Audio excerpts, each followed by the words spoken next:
Hey everyone, thank you for stopping by. This is our swag session number 3. We're going to get into some deep topics, but first we're just going to start off with a fun icebreaker, and it is going to be one obsession and one distraction. So I guess I'll go first. A big obsession for me during this COVID has been buying sneakers. It's been more so like an addiction than an obsession. I ran through a lot of sneakers, blew a lot of cash, but I'm happy with my purchases. Oh yeah, that. Right? A distraction for me, I would definitely say, has been Netflix, Disney Plus, and Amazon. I have been just binge watching a lot of television. I'm staying up till like 3 a.m. till last episode. So I'm trying to get over that as a distraction.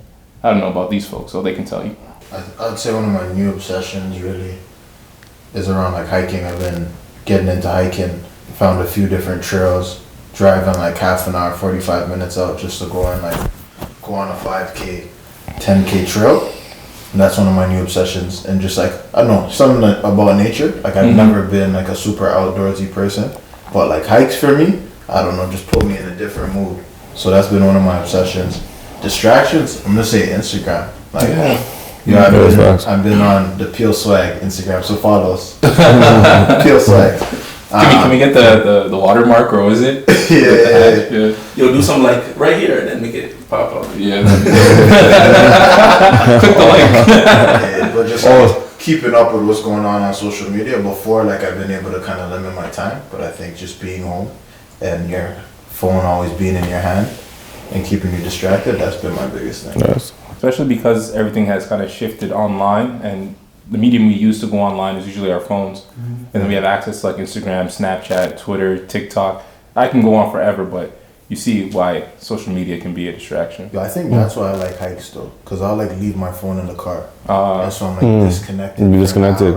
Hour and a half, come back to like the group chats have like 100 messages. The DMs of different memes and stuff is going crazy. So I think that's why I enjoy that piece too. But I've also noticed it's kind of like a way to check in on your people, right? Like if I use you, for example, if you don't mind, it's like Meek's Instagram would be like sports, it'd be like jokes, it'd be certain things. But then when we were getting through that period of time where there was a lot of focus on like violence against the black community and those sort of pieces, I was seeing like your posts were starting to change, you know, and it kind of gave me an indication to kind of check in and see what's going on, because you know those things are heavy, right? So even that is like an entry point to have a conversation with your people. I think is a good way to keep in touch. Most definitely. I just want to bring it to Marquez real quick. Why do you think it was important to disconnect?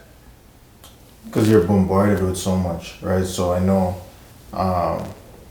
the killing of George Floyd and different folks in the U.S., but also home on a local front. We had similar incidents where people died after engagement with the police.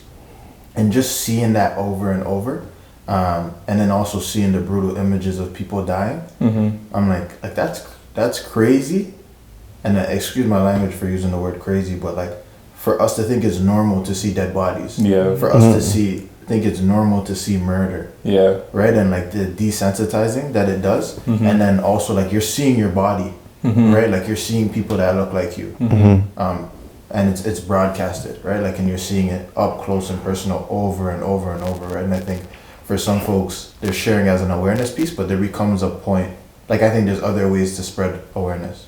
There's other ways, like we all know that this is something that happened. Yeah. But seeing it over and over, like it hurts. Like I think this is the first time in a long time I've seen so many black men cry publicly. And like uncontrollable tears, right? And like for me, I could speak, I know that's not something that I'm used to. Like it's not something that I've seen. I don't think it's ever been socially acceptable for black men to cry.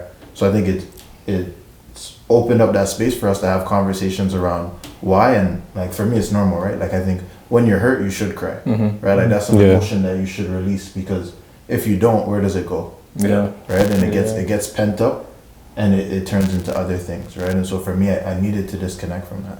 Yeah, and I think a big thing, you kind of touched on that a little bit. I think social media, I think a lot of people were kind of scrutinizing and saying if you don't post like, you know, a Black Lives post, like you're not you're not helping the cause, right? And it's just fair to say that for myself, Jesse, Marquez, and Anthony, we've done the work before. You know, the situation has taken place. So it just kind of puts in a play. It kind of, I think with that kind of play on a lot of people's mental health. of thinking that they're not like, you know, like, and as Marquez said, as you said, like you said that it's kind of desensitizing, whatever, right? You have to turn your social media off, right? But no one's seeing that perspective. No one's seeing that you have to walk away, right? Like I think a lot of people are just like in the moment and they just post. But then there's some people like, for example, like Anthony, where you're able to post something to kind of shed awareness or education, right? If someone were to inbox you and ask you like, can I learn more about this or whatnot, right? So I think there's a lot of perspectives at play, and I think when I think everyone was just like, you know, like just posting because you know, they kind of felt rational about the situation as well. So yeah, I think we spoke about a lot over these last 4 sessions. A lot of gems, I would say, on like what or insight in terms of what our conversations look like when we're in our closed room or we're in our closed spaces. So we hope everybody enjoyed this conversation, the swag sessions. Comment, like, let us know what you think. If there's other conversations that you want us to have or jump and have an opinion on, let us know, engage with us, and we'll make it happen.